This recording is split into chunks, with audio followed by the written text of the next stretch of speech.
Livro de Jó, capítulo 11. Vamos abrir no capítulo 11 do livro de Jó. E aqui no capítulo 11, nós temos o terceiro amigo de Jó, o bom e velho Zofar, que dá os seus conselhos sem que tenham sido pedidos. Agora, aos que não estavam aqui domingo passado, nós lembramos que os filhos de Deus se apresentaram a Deus e Satanás estava entre eles. Deus se gabou do seu servo Jó, e Satanás disse: Sim, mas o Senhor o fez prosperar. Jó ou qualquer um, para falar a verdade, iria servi-lo se ele fosse tão abençoado quanto Jó. E o Senhor colocou uma cerca ao redor dele. Eu não consigo chegar até ele. Tire a restrição, deixe-me tirar as suas posses, ele vai amaldiçoá-lo na sua face. Então o Senhor lhe disse: Tudo bem, pode tirar as suas posses, mas deixe-o em paz. Então Satanás age dentro das limitações impostas por Deus. Ele começa a tirar de Jó todas as suas posses, até mesmo os seus filhos. E quando Jó finalmente recebe a notícia de que os seus filhos foram mortos, ele cai com o rosto em terra e diz: Nu saí do ventre de minha mãe, e nu tornarei para lá. O Senhor o deu e o Senhor o tomou. Bendito seja o nome do Senhor. E em tudo isso Jó não amaldiçoou a Deus, nem o acusou tolamente. Então, num outro dia em que os filhos de Deus estavam se apresentando a Deus, Satanás também veio com eles. E Deus disse a ele: Por onde você tem andado? E ele falou: de andar pela terra. E o Senhor disse: Você tem observado meu servo Jó? Homem bom, reto, íntegro. Ele ama o bem, desvia-se do mal. E apesar do que você fez, você estava errado sobre ele. Ele não me amaldiçoou. Mas Satanás dá outra insinuação com relação a Jó, na qual ele expressa o que os psicólogos dizem ser os instintos básicos do homem, a autopreservação. Tudo que o homem tem, ele dará por sua vida. Veja, o Senhor não me deixou tocá-lo, deixe-me atingi-lo, deixe-me ter acesso a ele, e ele vai amaldiçoá-lo na sua face. E Deus disse: Tudo bem, faça o que você quiser, mas não tire a sua vida, poupe a sua vida. Então Jó foi afligido com terríveis furúnculos da cabeça aos pés, feridas purulentas, pútridas, dolorosas, e ele se deitou no chão nas cinzas. E quando as feridas secavam, havia torrões de terra no seu corpo. Ele pegava um caco de cerâmica para se raspar. Uma condição absolutamente miserável. A sua esposa olhou para ele um dia e disse: Querido, por que você não acaba com tudo isso? Por que você não amaldiçoa a Deus e morre? Jó disse: Nós recebemos o bem de Deus, não deveríamos também receber o mal? Vieram 3 homens do leste, supostos sábios, que conheciam Jó, porque Jó era o maior homem em todo o leste por causa da abundância das suas posses antes de perder tudo. Eles vieram lamentar com ele no seu sofrimento. Eles se sentaram em silêncio por 7 dias, quando viram a miséria do seu amigo. E depois de 7 dias, Jó abriu sua boca e amaldiçoou o dia em que nasceu. Ele amaldiçoou o fato de estar vivo, ele clamou pela morte, e os seus amigos começaram, mais ou menos, a repreendê-lo. Eles começaram a sugerir e intimar que ninguém poderia sofrer daquela maneira a não ser que fosse um terrível pecador, que embora ele aparentasse exteriormente ser um bom homem, ele devia estar escondendo ou procurando esconder algum pecado terrível, mas Deus não o deixaria esconder e certamente aquilo era a punição de Deus pelo mal que tinha feito. Agora, nós sabemos que não era isso porque nós temos os 2 primeiros capítulos, que contam o que estava acontecendo. Então, nós sabemos como a avaliação do homem sobre a situação é errada. É interessante como nós sempre pensamos que temos todas as respostas. E essa é a opinião de Zofar. Ele realmente sabe o que estava acontecendo. Ele sabe tudo sobre Deus e ele é um dogmático religioso. E agora ele faz o seu discurso no capítulo 11 e repreende Jó, e novamente sugere o mal em Jó, e assim por diante. Então, nós temos o raciocínio dos seus amigos e depois Jó responde. E depois o seu próximo amigo vai falar e vai criticar Jó e Jó vai lhe responder. E assim é a conversa entre Jó e os seus amigos. Um amigo fala, depois Jó responde. E assim caminha o livro de Jó. Versículos 1 e 2. Então respondeu Zofar, o Naamatita, e disse: Porventura não se dará resposta à multidão de palavras, e o homem falador será justificado? Ou seja, Jó, você acha que pode se justificar com a sua boca? Um homem que diz tudo o que você está dizendo, você seria justificado? Versículo 3: As tuas mentiras se hão de calar os homens. Agora vejam, ele está acusando Jó de mentiroso. Versículo 3 ao 5: E zombarás tu sem que ninguém te envergonhe? Pois dizes: A minha doutrina é pura e limpo sou aos teus olhos, mas na verdade, quem dera que Deus falasse e abrisse os seus lábios contra ti. Bem, Deus falou no primeiro capítulo. Deus disse a Satanás: Observaste tu a meu servo Jó, homem íntegro e reto, temente a Deus e que se desvia do mal? Veja, Deus tinha falado e tinha feito uma avaliação de Jó. Agora o seu amigo Zofar disse: Ah, se Deus falasse, e se nos dissesse o que sabe sobre você. Versículo 6: E te fizesse saber os segredos da sabedoria, que é multíplice em eficácia. Sabe, pois, que Deus exige de ti menos do que merece a tua iniquidade. Jó, escute, se Deus realmente lhe desse tudo o que você merece, seria pior do que o que você tem agora. Essa não é uma excelente maneira de consolar um amigo que está sofrendo desse jeito. Não é à toa que Jó clamou: Todos vós sois consoladores molestos. Que maneira, né, de consolar alguém. Ei, você recebeu pouco. Se Deus realmente lhe desse o que você merece, você estaria muito pior. Mesmo assim, essa é uma pergunta interessante. Ele disse: Porventura alcançarás os caminhos de Deus ou chegarás à perfeição do Todo-Poderoso? E a resposta, na verdade, é não. Cara, por meio de investigação intelectual, não é possível alcançar Deus. Você jamais irá entender Deus completamente. Agora, um dos nossos problemas é que nós estamos sempre procurando entender a Deus. Nós estamos sempre perguntando a Deus: Por que, Deus, o Senhor permitiu isso? Por que, Senhor, eu estou nessa condição?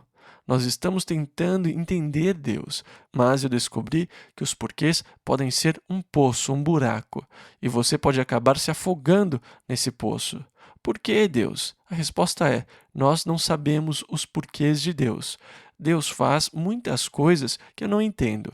Eu não entendo porque uma criança nasce cega. Eu não entendo porque alguém fica paralítico para o resto da vida. Eu não entendo porque crianças morrem literalmente de fome.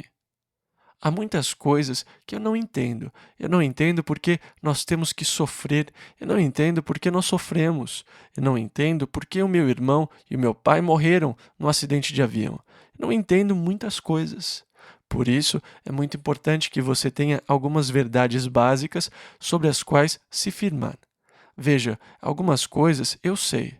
Elas são verdades fundamentais, uma base. Eu descanso nelas, eu me firmo sobre elas. Eu sei disso, que Deus me ama. Apesar do que venha a acontecer, eu sei que Deus me ama. Apesar do que eu possa passar, eu sei que Deus me ama. Não importa a tragédia que ocorra na minha vida, eu sei que Deus me ama. E é importante que você saiba disto. É importante que você tenha isso como verdade fundamental, porque quando você não entende o que está acontecendo, você volta ao que você entende. E eu entendo que Deus me ama. Eu entendo que Deus é muitíssimo mais sábio do que eu e que ele pode ver muito melhor do que eu.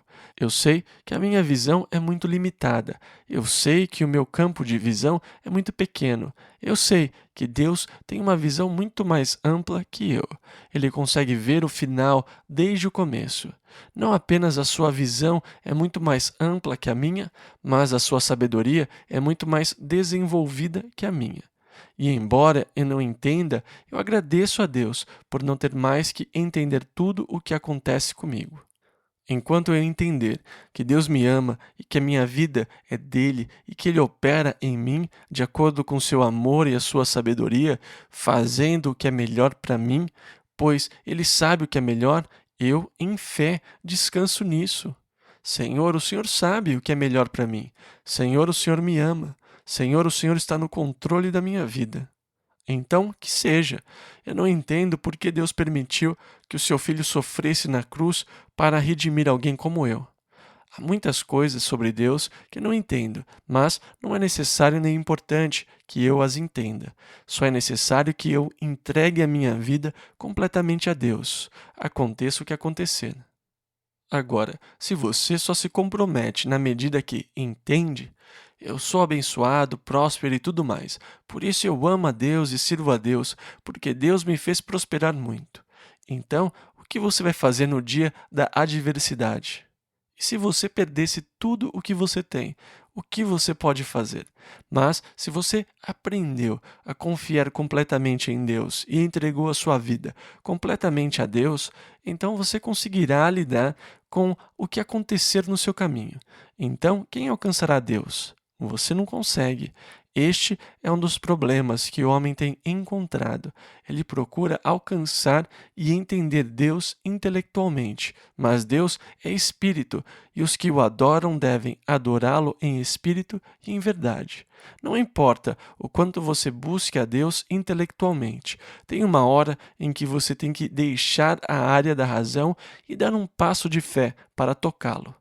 Agora, o meu intelecto pode me dizer muita coisa sobre Deus. O meu intelecto certamente me traz a consciência e o fato de que Deus existe. Eu não sou tão burro de achar que tudo isso poderia ter surgido por meio de geração espontânea ou por acidentes favoráveis.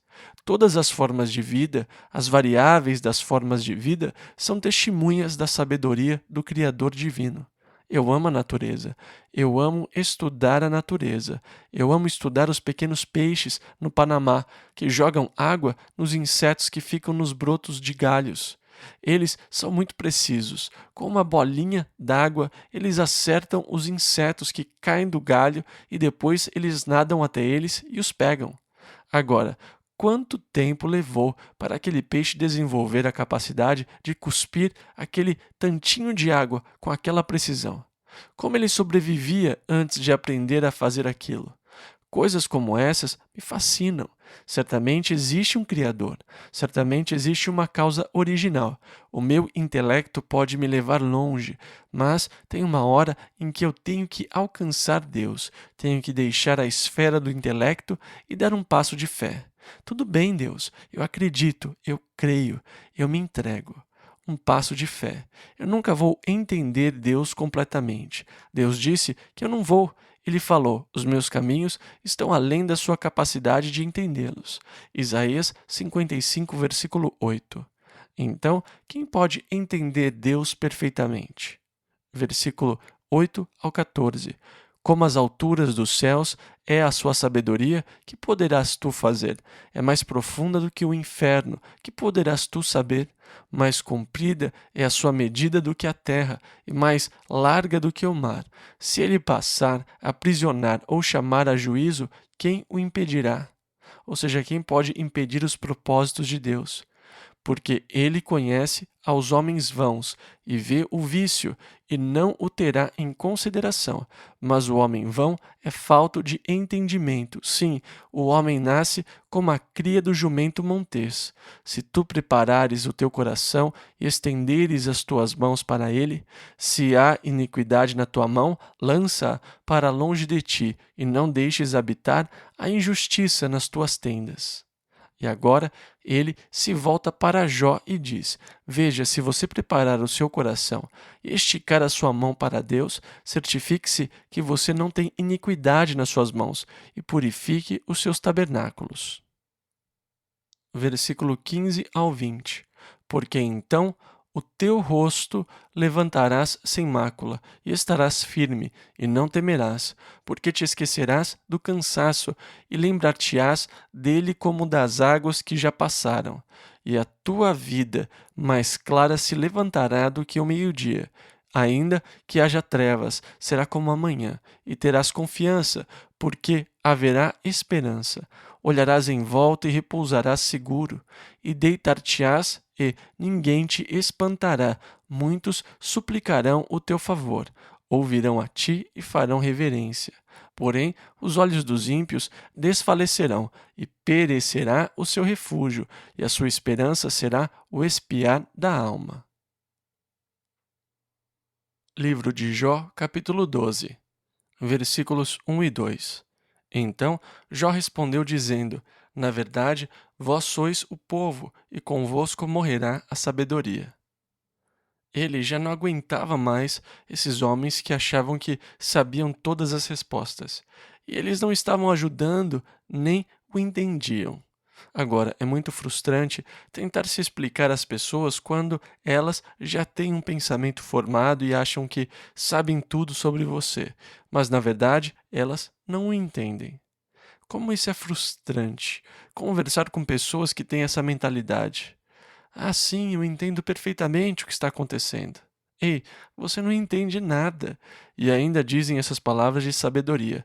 Bom, claro, vocês são os caras, a sabedoria vai morrer com vocês. Versículo 3. Também eu tenho entendido como vós, e não vos sou inferior. E quem não sabe tais coisas como essas? Ou seja, eu sei de todas essas coisas. Vocês não estão me ensinando nada de novo. Versículo 4. Eu sou motivo de riso para os meus amigos. Eu que invoco a Deus, e ele me responde. O justo e perfeito serve de zombaria. Ou seja, vocês estão zombando de mim, vocês estão rindo de mim e me desprezando. Versículo 5. Tocha desprezível é, na opinião do que está descansado, aquele que está pronto a vacilar com os pés. Tudo é fácil para vocês. Tudo bem, então vocês me desprezam porque eu estou prestes a cair. Estou com o pé na cova. Só porque vocês não têm problemas, vocês dizem essas coisas. Mas, se fosse o contrário, estas palavras não sairiam tão facilmente dos seus lábios.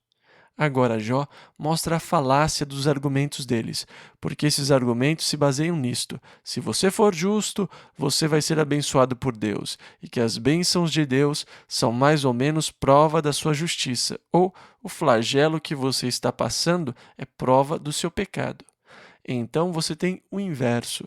Se alguém é atormentado por ser pecador, ele seria abençoado se fosse justo. Então agora Jó mostra a falácia do argumento dele. E aqui vamos, versículo 6. As tendas dos assoladores têm descanso, e os que provocam a Deus estão seguros. Nas suas mãos, Deus lhes põe tudo. Então vocês estão dizendo que eu perdi tudo porque eu sou ímpio? Mas vejam, as tendas dos assoladores prosperam. Versículos 7 ao 10. Mas pergunta agora às alimárias, e cada uma delas te ensinará, e às aves dos céus, e elas te farão saber. Ou fala com a terra, e ela te ensinará, até os peixes do mar te contarão. Quem não entende por todas estas coisas que a mão do Senhor fez isto? Na sua mão está a alma de tudo quanto vive e o espírito de toda a carne humana.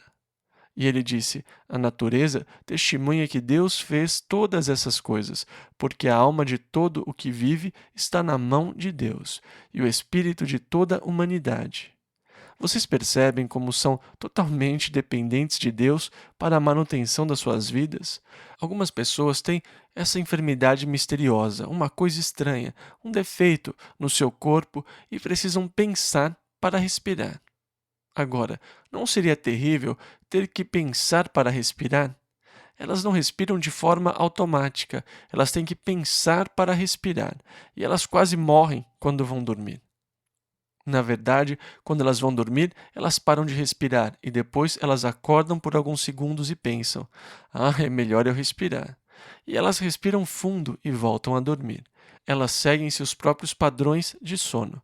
Deve ser terrível ter que pensar para respirar. Eu sou grato por não ter que pensar para respirar. É automático, mas a Bíblia ensina que o seu respirar está nas mãos de Deus. Vocês lembram quando Belsazar estava dando uma grande festa para 1000 dos seus senhores? Apareceu uma escrita à mão na parede e ele começou a tremer. Chamaram os homens mais sábios e os conselheiros. Nenhum deles conseguiu dizer o que estava escrito. Mene, mene, tekel, ufarsim. Então, finalmente, a rainha disse: No reinado do seu avô havia um homem de grande sabedoria, que foi conselheiro do seu avô. Ele é um dos hebreus que vieram no cativeiro. Então mandaram que Daniel viesse à sala, e Daniel viu a cena, a devassidão, a bebedeira. Eles estavam usando os copos de ouro que tinham sido tirados do templo e que eram santificados para o serviço na casa de Deus, para beberem vinho e louvarem os deuses do ouro e da prata. Então Daniel começou a falar. Aquele velho, mas lindo e majestoso homem de Deus começou a repreender Belsazar, aquele rei pagão. Ele disse: Deus o trouxe ao reino e lhe deu glória, honra e poder, e você reinou sobre o grande reino da Babilônia, que Deus tinha dado ao seu avô Nabucodonosor. Deus estabeleceu o reino, e agora ele está nas suas mãos. Mas você não considerou a Deus. Você exaltou os deuses do ouro e da prata, e o Deus em cuja mão está a sua vida, você não glorificou. Aquelas pessoas sabiam como o homem é totalmente dependente de Deus para a sua própria existência.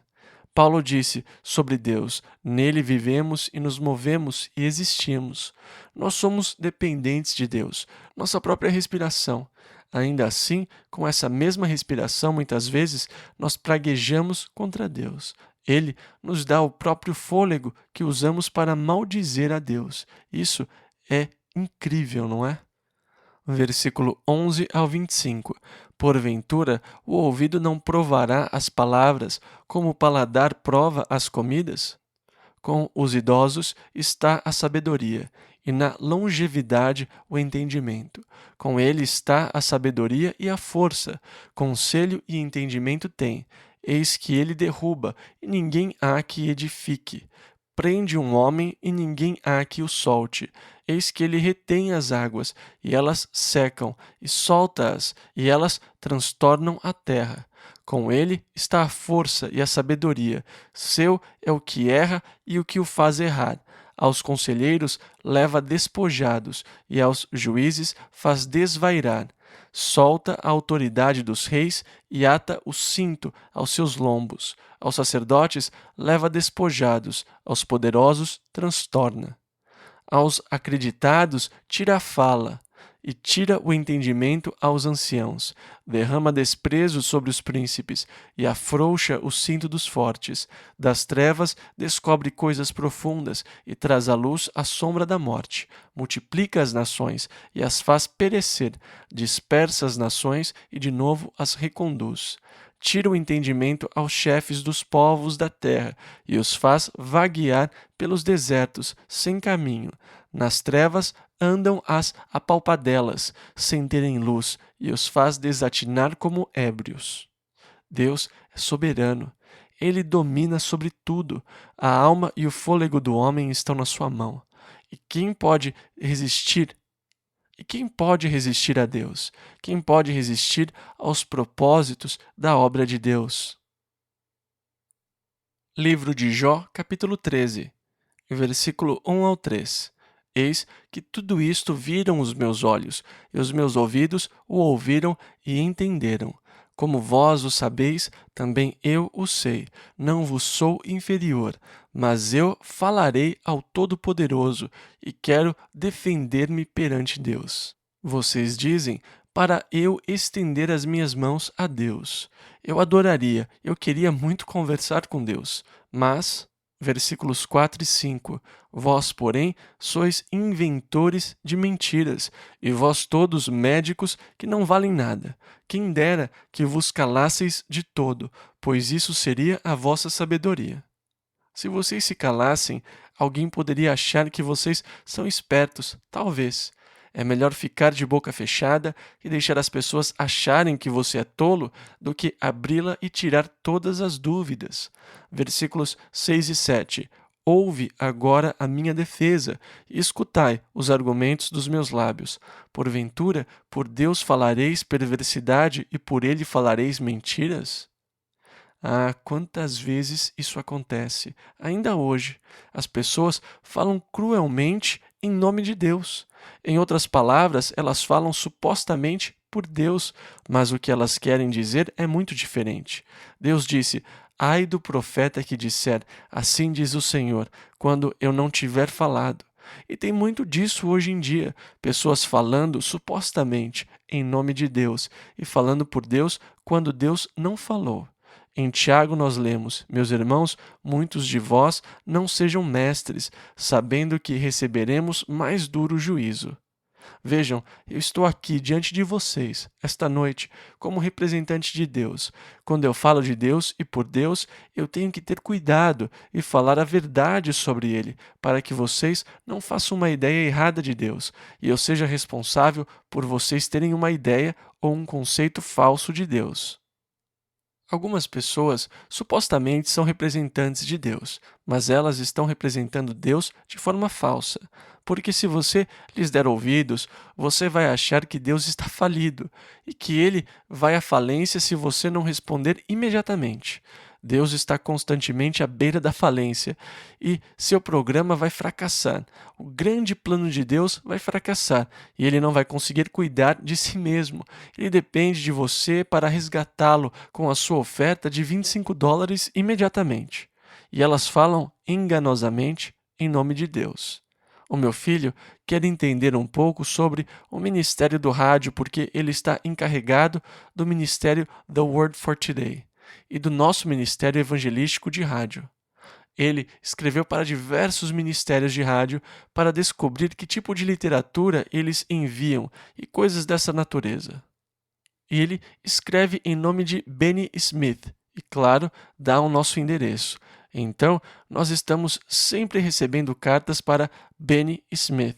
Bom, isso não é ruim, só que as cartas que recebemos dizem: Caro Benny, o Senhor o colocou no meu coração hoje, e eu tenho passado um tempo jejuando e orando por você, porque o Senhor revelou que você está passando por um problema especial. Agora, isso é falar enganosamente pelo Senhor, porque Benny Smith não existe. Eles escrevem: Por favor, escreva e conte-me o seu problema e mande uma oferta especial para o nosso ministério. Os que dizem como ser próspero e que dizem que se você simplesmente crer, você vai prosperar grandemente, escreveram uma carta para Benny essa semana.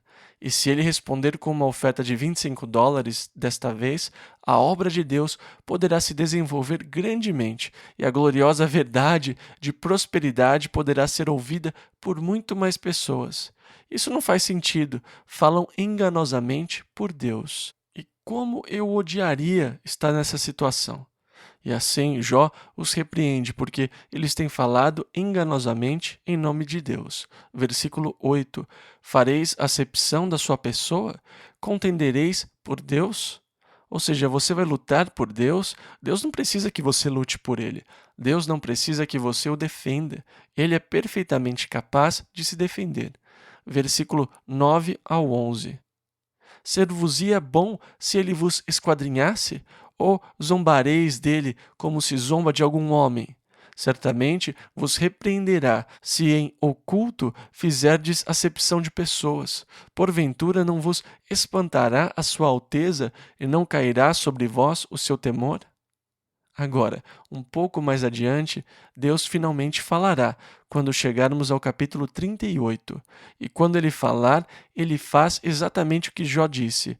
Ele repreende os conselheiros. Quer dizer, Deus fala duramente com eles pelo que eles têm dito a Jó. E Deus finalmente diz: peçam a Jó para que ele ore por você, pois vocês estão numa encrenca muito grande. E Jó diz: Deus vai repreendê-los. Vocês estão falando essas coisas por Deus. Agora Jó menciona alguns provérbios bem antigos, aqui no versículo 12. Então, versículo 12 ao 16. As vossas memórias são como provérbios de cinza, as vossas defesas como defesas de lodo. calai-vos perante mim, e falarei eu, e venha sobre mim o que vier. Por que razão tomarei eu a minha carne com os meus dentes e porei a minha vida na minha mão?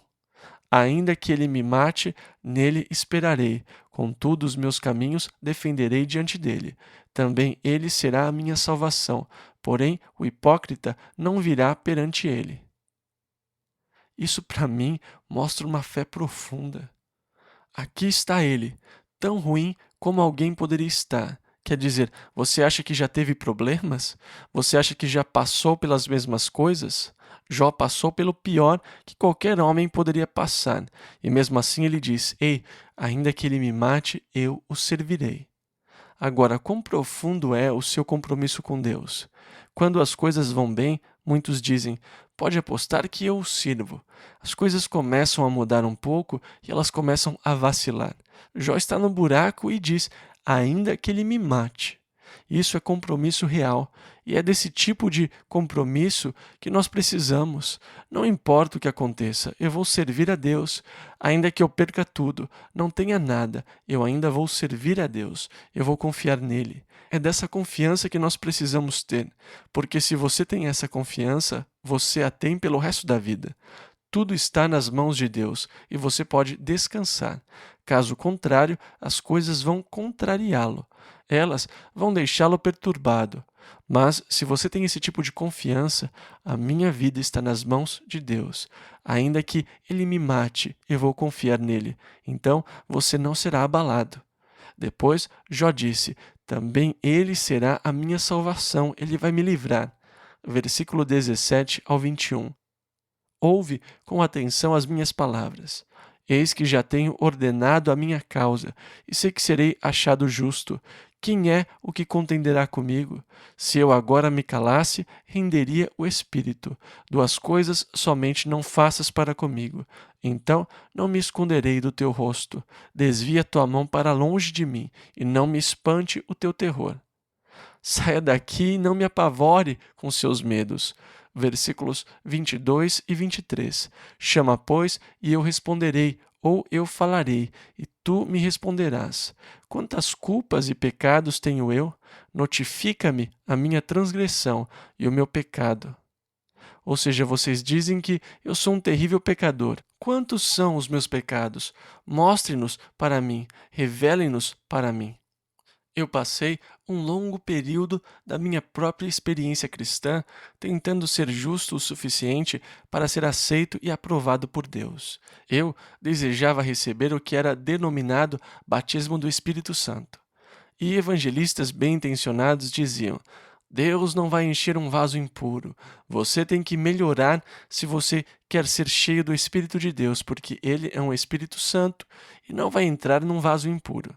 E então eu fazia de tudo para melhorar o meu comportamento.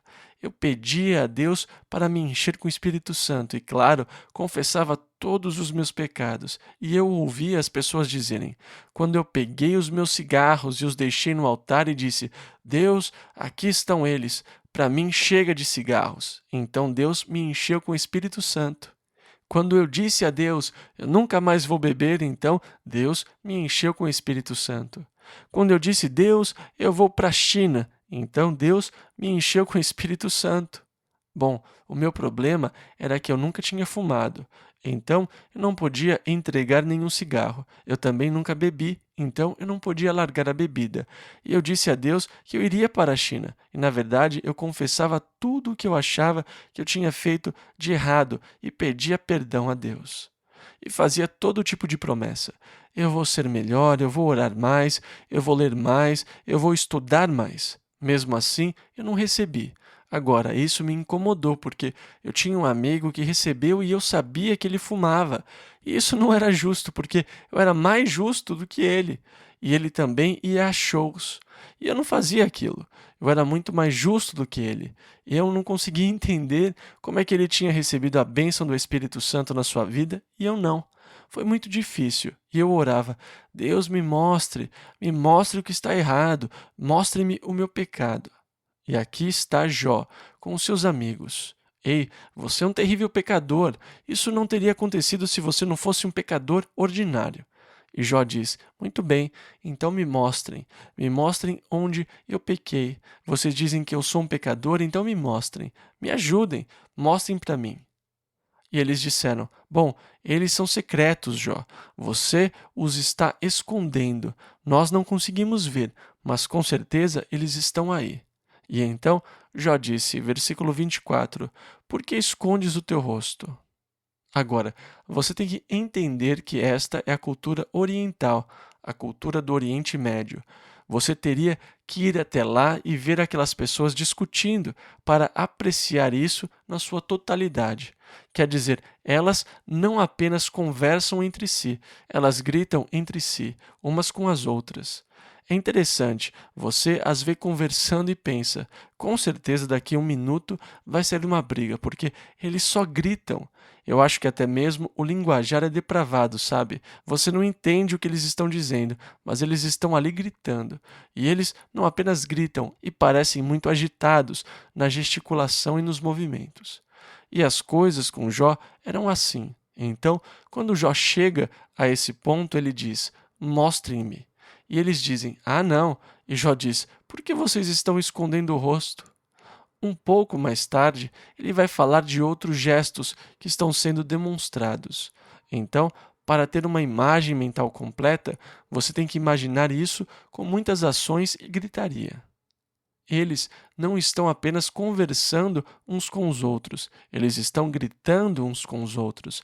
Essas acusações e tudo mais são feitas por meio de animadas alternâncias, cheias de cobrindo a boca e tudo mais, com sons e gestos eufóricos. E Jó fala dessas ações, sabe, dessas falsas atitudes de todo aquele.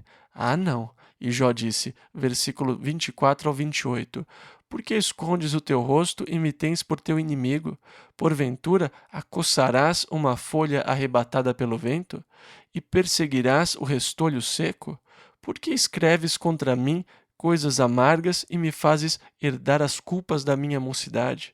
Também pões os meus pés no tronco e observas todos os meus caminhos e marcas os sinais dos meus pés.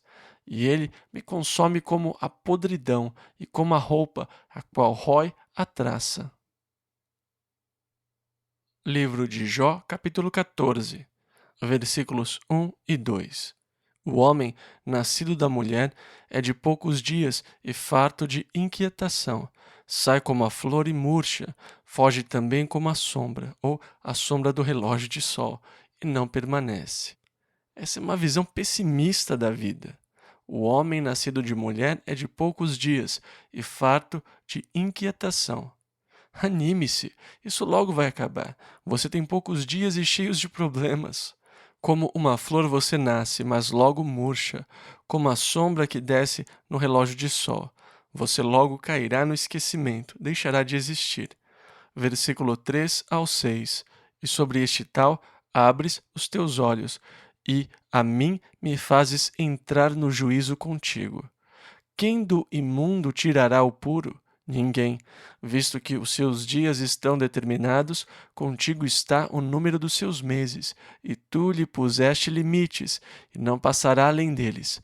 Desvia-te dele, para que tenha repouso, até que, como jornaleiro, tenha contentamento no seu dia. E Jó agora fala com Deus. Versículo 7 ao 9.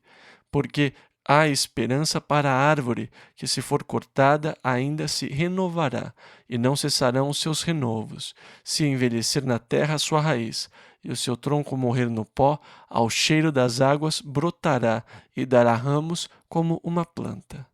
Agora Jó diz: Não há esperança para o homem, ele é cortado e pronto, é o fim.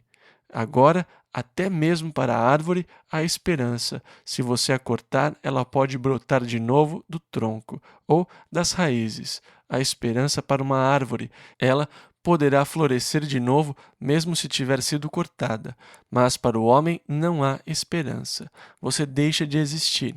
Você é cortado e pronto. Versículo 10 ao 13. Porém, morto o homem é consumido, sim, rendendo o homem o espírito. Então, onde está ele? Como as águas se retiram do mar e o rio se esgota e fica seco, Assim o homem se deita e não se levanta, até que não haja mais céus. Não acordará nem despertará de seu sono. Quem dera que me escondesses na sepultura e me ocultasses até que a tua ira se fosse, e me pusesses um limite e te lembrasses de mim. Jó disse que tudo estaria acabado, que tudo cairia no esquecimento. E agora, mais uma vez, temos que lembrar que Jó não fala verdades divinas inspiradas. O que ele fala sobre a morte não pode ser considerado verdades doutrinárias. Isto é Jó falando. Ele fala baseado no seu conhecimento e entendimento que eram limitados. Jó expressa suas próprias ideias sobre a morte e não a verdade de Deus sobre a morte, mas o seu próprio conceito. E as testemunhas de Jeová, os adventistas do sétimo dia e outros cometeram um trágico erro, pegando o livro de Jó como passagem que prova a doutrina do sono da alma. No capítulo 38, quando Deus aparece em cena e começa a fazer perguntas a Jó, a primeira coisa que Deus diz é: quem é este que escurece o conselho com palavras sem conhecimento? Vocês falam sobre essas coisas, mas vocês não sabem o que estão falando. Depois, Deus diz a Jó: muito bem, agora cinge os teus lombos. Eu vou lhe fazer algumas perguntas. Se você acha que tem as respostas, deixe-me fazer algumas perguntas. Primeira, você já passou pelos portões da morte? Você sabe o que tem ali? Você fala sobre a morte. Ah, vem a morte e me faça cair no esquecimento. Lá não saberei nada, tudo é silêncio. Mas você já esteve lá? Você sabe o que acontece lá? E Deus o repreende pelas afirmações que ele fez sobre a morte, porque ele não sabe nada sobre ela. Por isso é totalmente errado usar o livro de Jó para encontrar versículos que provem o sono da alma. Então, no versículo 14, Jó clama: morrendo o homem, porventura tornará a viver? Agora, esta é uma questão fundamental que jaz sob uma grande camada de sujeira na nossa vida. Quando você chega às questões básicas, quando você chega ao ponto de partida, o que é realmente importante? Com certeza, não é o que você vai levar na marmita amanhã, nem que sapatos ou qual terno você vai usar no trabalho. As coisas realmente importantes são perguntas como as que Jó está fazendo agora. E estas são as perguntas que estão no mais íntimo de cada um. E quando alguém está perto da morte, isso se torna muito importante para você. Se alguém morre, ele continua a viver? A morte é o fim? A morte é o último capítulo? O livro se fecha e tudo acaba quando alguém morre? Esse é o fim ou ele continua a viver? Existe uma dimensão ou esfera onde a vida continua? Existe uma continuação da vida após a morte? Jesus respondeu essa pergunta de Jó. Até a época de Jesus, não houve uma resposta adequada. Essa era a pergunta de todos. Mas Jesus disse: eu sou a ressurreição e a vida. Quem crê em mim, ainda que esteja morto, viverá. E todo aquele que vive e crê em mim nunca morrerá. Crês tu isto? Lemos isso em João 11, versículos 25 e 26. Se alguém morrer, ele continua vivo? Jesus disse: claro que sim. Se ele vive e crê em mim, ele nunca morrerá. Ele continua vivendo numa outra esfera, numa outra dimensão, mas a vida continua. A vida não termina. Você experimenta uma metamorfose. Você se muda da sua tenda, desta tenda terrena, o seu corpo, e se muda para o edifício de Deus, não feito com mãos, que é eterno nos céus. E Paulo continua: por isso, estamos sempre de bom ânimo, sabendo que, enquanto estamos no corpo, vivemos ausentes do Senhor. Mas temos confiança e desejamos antes deixar este corpo para habitar com o Senhor. Lemos isso na segunda carta aos Coríntios, capítulo 5, versículos 6 a 8. Também lemos em 2 aos Coríntios, lá no capítulo 5, versículos 1 e 2. Sabemos que, se a nossa casa terrestre deste tabernáculo se desfizer, temos de Deus um edifício, uma casa não feita por mãos, eterna nos céus. E por isso também gememos, desejando ser revestidos da nossa habitação, que é do céu. Então, quando alguém morre, sim, essa pessoa continua a viver numa nova forma, num novo corpo, na presença de Deus. Versículo 14, Jó disse: Todos os dias de meu combate esperaria, até que viesse a minha mudança. Uma pequena fagulha de esperança na pergunta, mas depois ele volta ao desespero. Versículo 15 ao 22. Chamar-me-ias e eu te responderia, e terias afeto à obra de tuas mãos. Mas agora contas os meus passos. Porventura, não vigias sobre o meu pecado? A minha transgressão está selada num saco, e amontoas as minhas iniquidades. E, na verdade, caindo a montanha, desfaz-se, e a rocha se remove do seu lugar. As águas gastam as pedras, as cheias afogam o pó da terra, e tu fazes perecer a esperança do homem. Tu para sempre prevaleces contra ele, e ele passa, mudas o seu rosto e o despedes. Os seus filhos recebem honra sem que ele o saiba, são humilhados sem que ele o perceba, mas a sua carne nele tem dores e a sua alma nele lamenta. Livro de Jó, capítulo 15. Agora, a essa altura, Elifas, que foi o primeiro amigo de Jó a falar, fala pela segunda vez. Ele afirma ser mais velho que Jó, mais experiente que Jó e, portanto, Jó deveria lhe dar ouvidos. Versículos 1 e 2. Então respondeu Elifas, o temanita, e disse: Porventura proferirá o sábio vã sabedoria, e encherá do vento oriental o seu ventre? Ou seja, Jó, você é só um saco de vento, homem. Versículo 3 ao 11. Arguindo com palavras que de nada servem e com razões de que nada aproveita? E tu tens feito vão o temor e diminuis os rogos diante de Deus, porque a tua boca declara a tua iniquidade, e tu escolhes a língua dos astutos. A tua boca te condena, e não eu, e os teus lábios testificam contra ti. És tu, porventura, o primeiro homem que nasceu? Ou foste formado antes dos outeiros? Ou ouviste o secreto conselho de Deus e a ti só limitaste a sabedoria? Que sabes tu que nós não saibamos? Que entendes que não haja em nós? Também há entre nós encanecidos e idosos, muito mais idosos do que teu pai. Porventura, fazes pouco caso das consolações de Deus e da suave palavra que te dirigimos? Em outras palavras, nós estamos lhe dando conselhos de Deus, homem. Isso não é nada para você? Versículo 12. Por que te arrebata o teu coração e por que piscam os teus olhos? Jó, para qual pecado você fecha os olhos? Versículo 13 ao 18. Para virares contra Deus o teu espírito e deixares sair tais palavras da sua boca?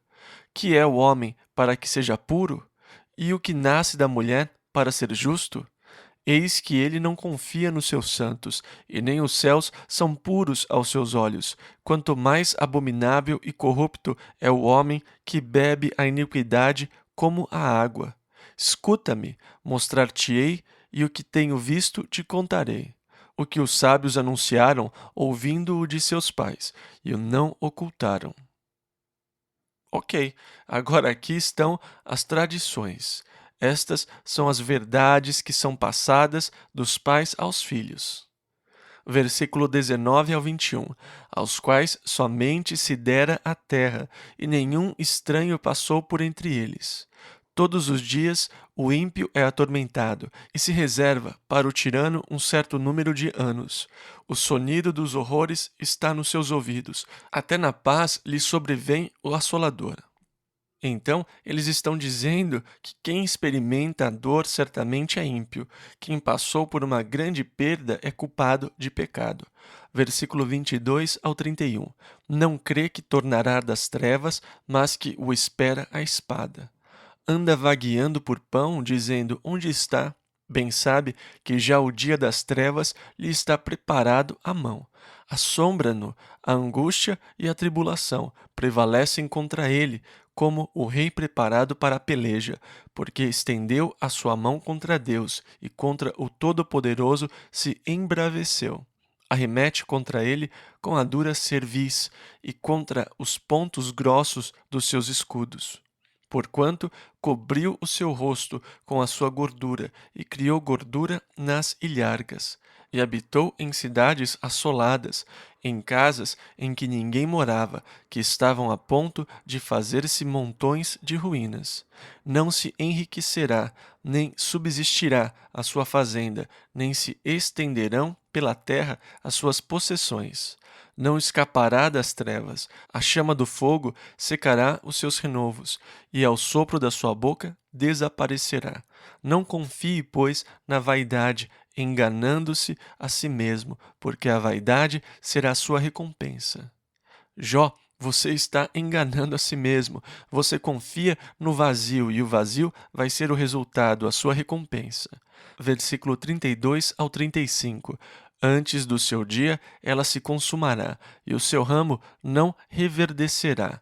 Sacudirá as suas uvas verdes, como as da vide, e deixará cair a sua flor como a oliveira, porque a consagração dos hipócritas se fará estéril, e o fogo consumirá as tendas do suborno. Concebem a malícia e dão à luz a iniquidade, e o seu ventre prepara enganos.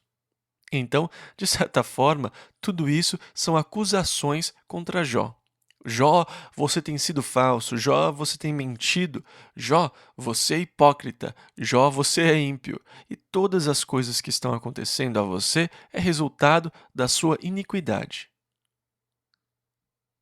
Livro de Jó, capítulo 16, versículos 1 e 2. Então respondeu Jó, dizendo: Tenho ouvido muitas coisas como estas. Todos vós sois consoladores molestos. Falando em vaidade, ele disse, versículos 3 e 4: Porventura não terão fim essas palavras de vento? Ou o que te irrita para assim responderes?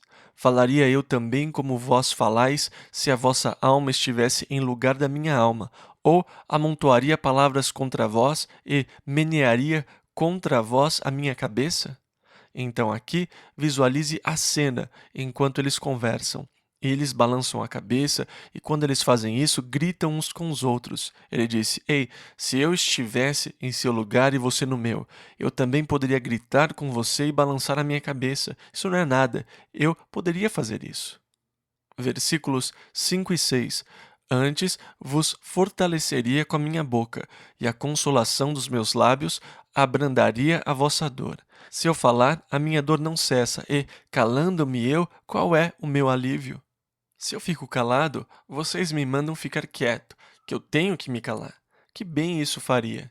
Versículos 7 ao 9. Na verdade, agora tu me tens fatigado, tu assolaste toda a minha companhia.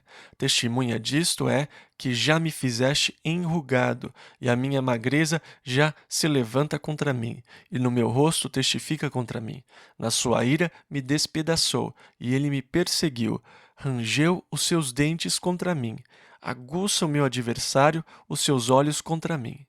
Então aqui eles falam com Jó, com os dentes cerrados. Eles olham para ele com os olhos aguçados, cerrando os olhos quando olham para ele e gritam com ele. Que cena deve ter sido essa? Versículo 10 ao 12.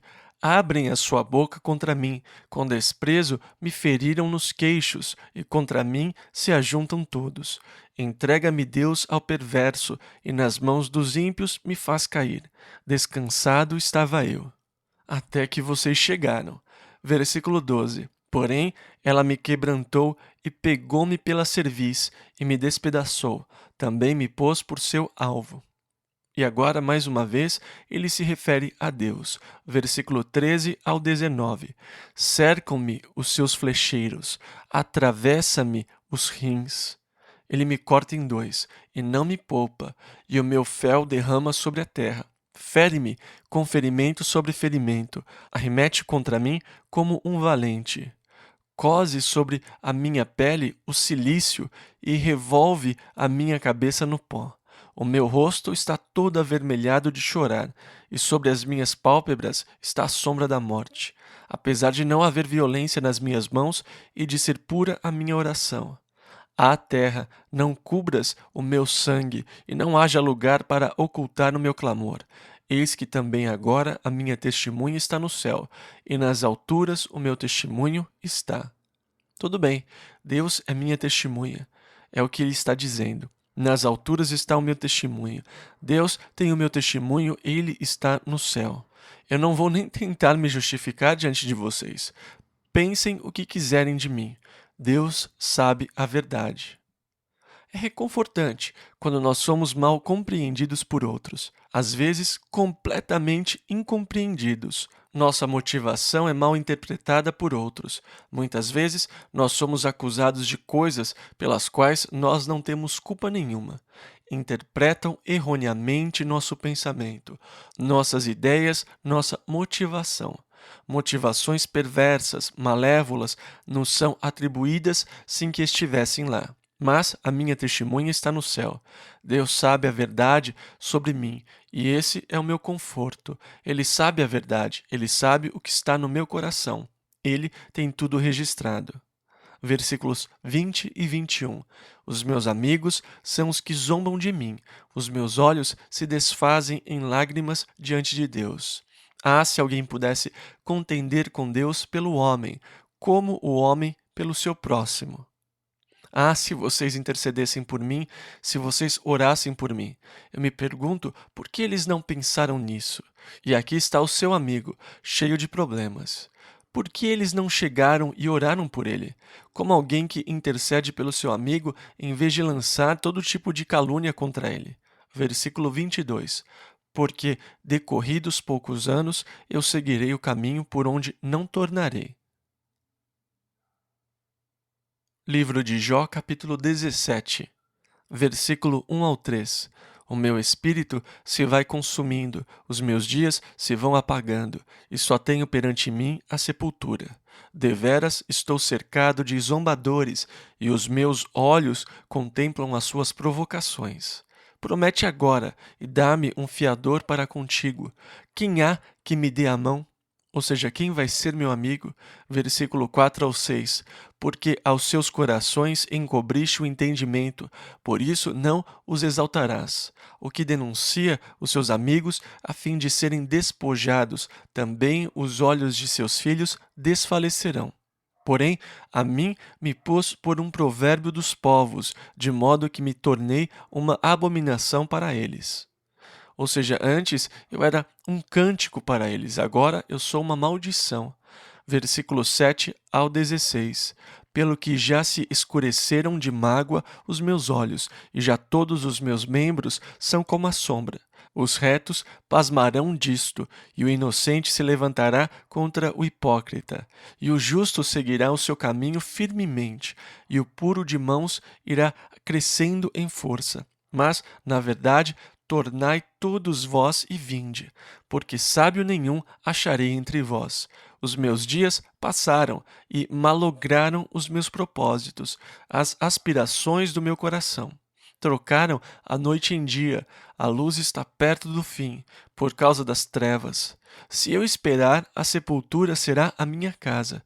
Nas trevas estenderei a minha cama, a corrupção clamo, tu és meu pai. E aos vermes, vós sois minha mãe e minha irmã. Onde, pois, estaria agora a minha esperança? Sim, a minha esperança, quem a poderá ver? As barras da sepultura descerão quando juntamente no pó teremos descanso. Quer dizer, este é um dos cânticos fúnebres mais sombrios que se pode imaginar. Eu cansei, eu só espero a sepultura. Ela é minha casa, eu fiz minha cama nas trevas. Eu disse à corrupção, e corrupção, decomposição, você é meu pai, aos vermes, vocês são minha mãe, podem me comer. Eu espero pelas larvas que irão me consumir, então terei descanso. Livro de Jó, capítulo 18, versículo 1. Então respondeu Bildade. E essa é a segunda fala de Bildade a Jó. Versículo 2 ao 5. Até quando poreis fim às palavras?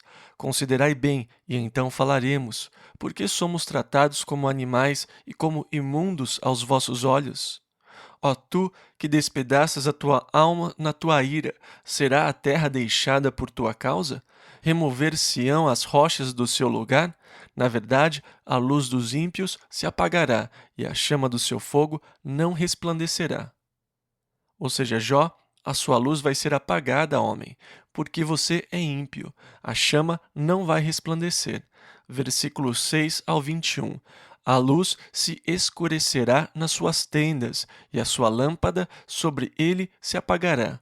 Os seus passos firmes se estreitarão, e o seu próprio conselho o derrubará. Porque por seus próprios pés é lançado na rede, e andará nos fios enredados. O laço o apanhará pelo calcanhar, e a armadilha o prenderá.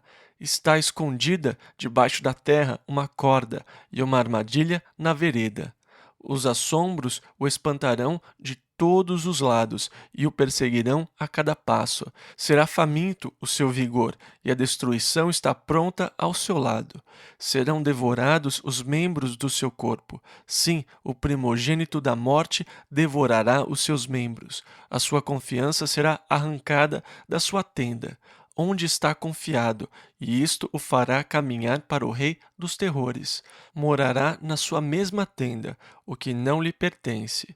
Espalhar-se-á enxofre sobre a sua habitação. Por baixo se secarão as suas raízes, e por cima serão cortados os seus ramos. A sua memória perecerá da terra, e pelas praças não terá nome.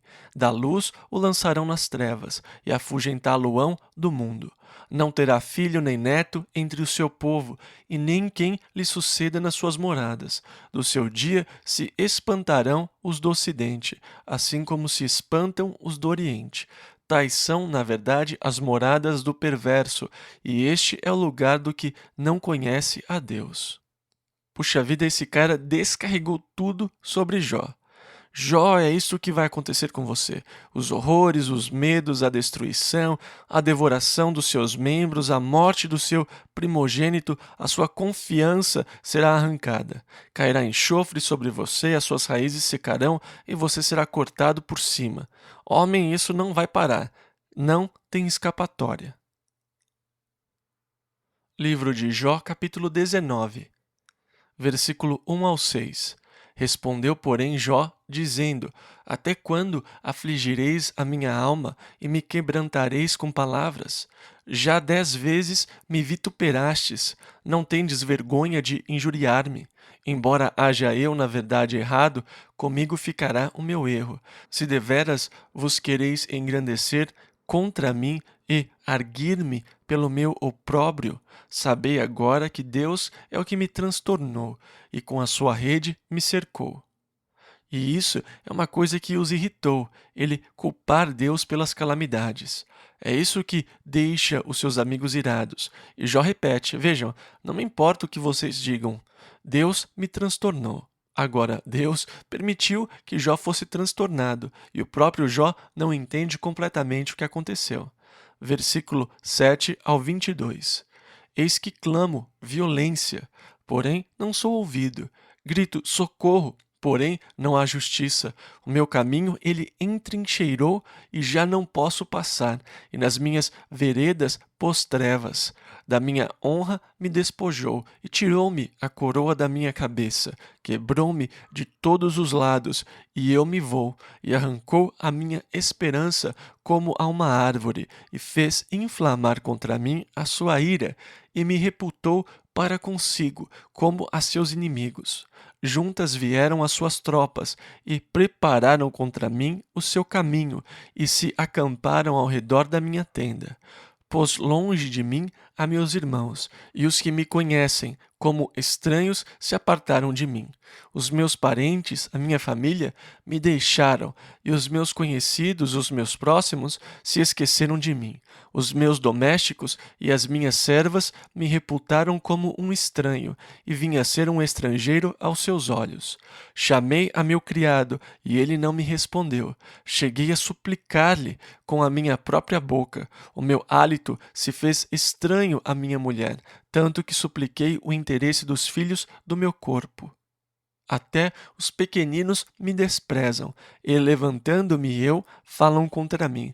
Todos os homens da minha confidência me abominam, e até os que eu amava se tornaram contra mim. Os meus ossos se apegaram à minha pele e à minha carne, e escapei só com a pele dos meus dentes. Compadecei-vos de mim, amigos meus, compadecei-vos de mim, porque a mão de Deus me tocou. Por que me persegues, assim como Deus, e da minha carne não vos fartais? Então, Jó, ele fala do sofrimento e que tudo está contra ele. Todos se voltaram contra ele. Ele diz: Os meus servos nem me dão ouvidos. Eu os chamo e eles não me respondem. Eu imploro que venham me ajudar. Eles são meus servos, mas eles não me escutam. A minha esposa, a mulher que deu à luz os meus filhos, se voltou contra mim. Eu supliquei, mas ela não me deu ouvidos. Os meus amigos mais chegados, deram as costas para mim. Aqui estou eu, sozinho, ninguém me entende. E você já pensou assim? Ninguém entende. Jó estava realmente no buraco. Agora, você não consegue ir mais para baixo que isso. Não tem como. Não me importa quão baixo você tenha chegado, você não consegue ir mais baixo que Jó. Quer dizer, ele estava no fundo do poço. Muitas vezes é quando você chega no fundo do poço que você olha para cima. E Jó não tinha como descer mais que o lamento que ele acaba de fazer. Quer dizer, a essa altura é total desespero. Deus se voltou contra mim, a minha família se voltou contra mim, os meus amigos se voltaram contra mim, os meus sobrinhos se voltaram contra mim, as crianças me odeiam, ninguém me ama, não me restou um só amigo no mundo. E Jó diz, versículo 23, quem me dera agora que as minhas palavras fossem escritas, quem me dera fossem gravadas num livro. Bem, Jó, elas foram sim. Versículo 24: E que com pena de ferro e com chumbo para sempre fossem esculpidas na rocha. Ah, se gravassem essas palavras na rocha. Que palavras! Versículo 25 a 27.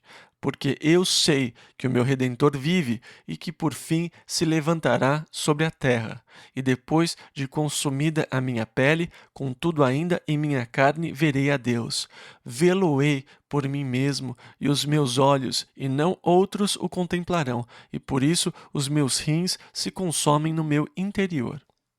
No meio do desespero mais sombrio, surge um grito glorioso de vitória. Eu sei.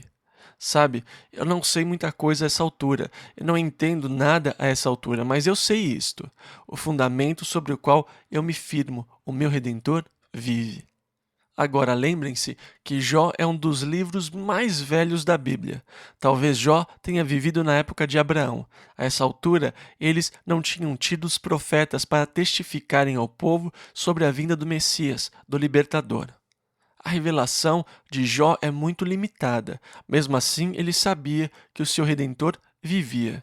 Ele cria no Messias e que, nos últimos dias, ele vai se levantar sobre a terra. E embora os vermes venham a comer este corpo, eu ainda o verei. Eu vou vê-lo por mim mesmo. Que esperança gloriosa! E esta é a esperança que nos sustenta. Embora eu não entenda muitas coisas, eu sei disto: o meu Redentor vive. Um dia ele vai voltar e estabelecer o seu reino na terra, e eu o verei.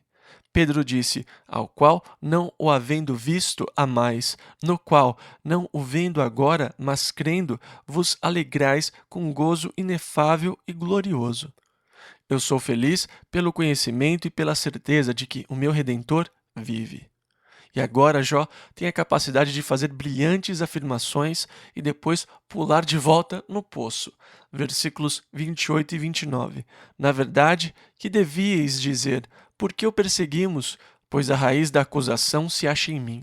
Temei vós mesmos a espada, porque o furor traz os castigos da espada, para saberdes que há um juízo.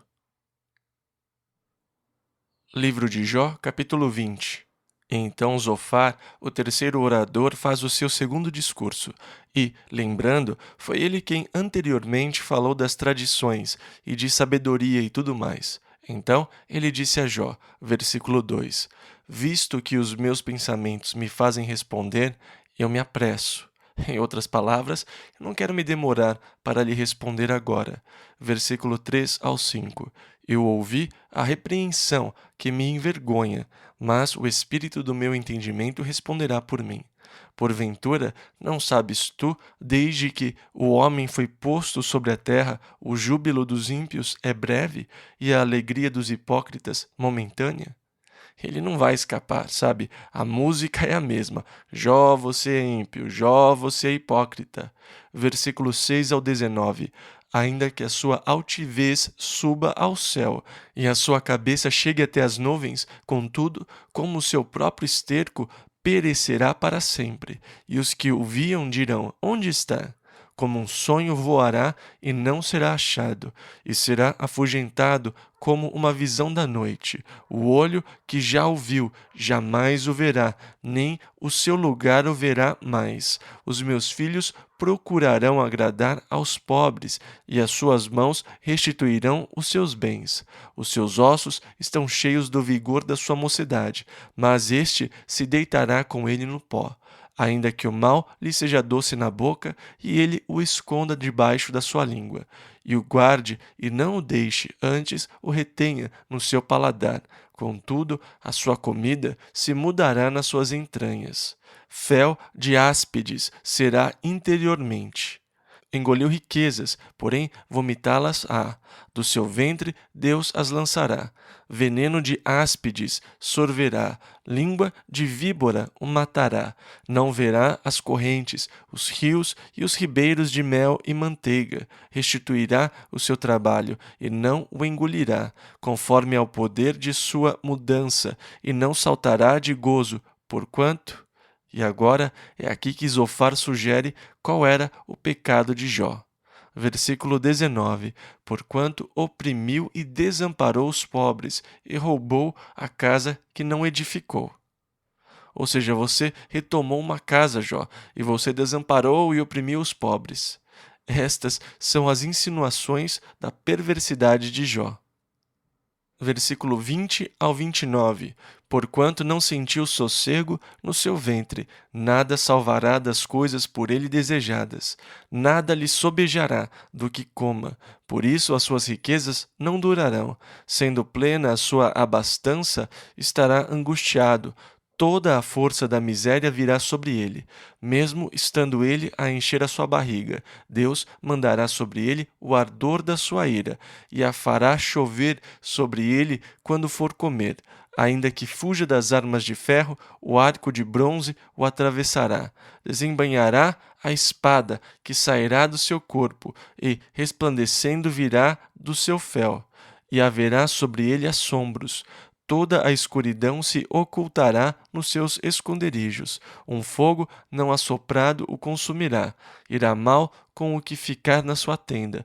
Os céus manifestarão a sua iniquidade, e a terra se levantará contra ele. As riquezas de sua casa serão transportadas. No dia da sua ira, todas se derramarão.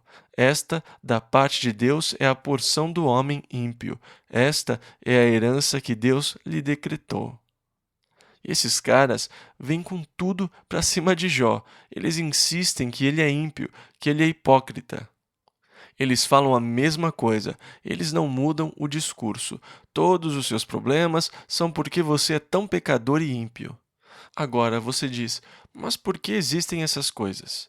Porque ainda há pessoas que são burras como eles.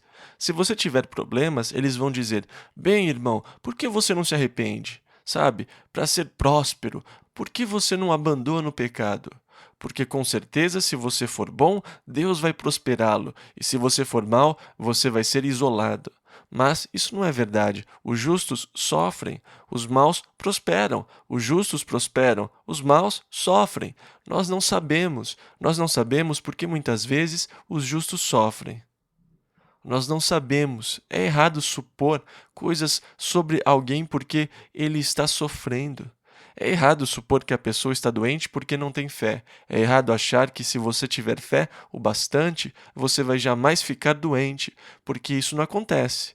E Deus permite que ele seja pressionado várias e várias vezes, de diferentes ângulos, para mostrar a bobagem que é procurar encontrar com a nossa sabedoria e nosso entendimento humanos, os caminhos e os porquês de Deus.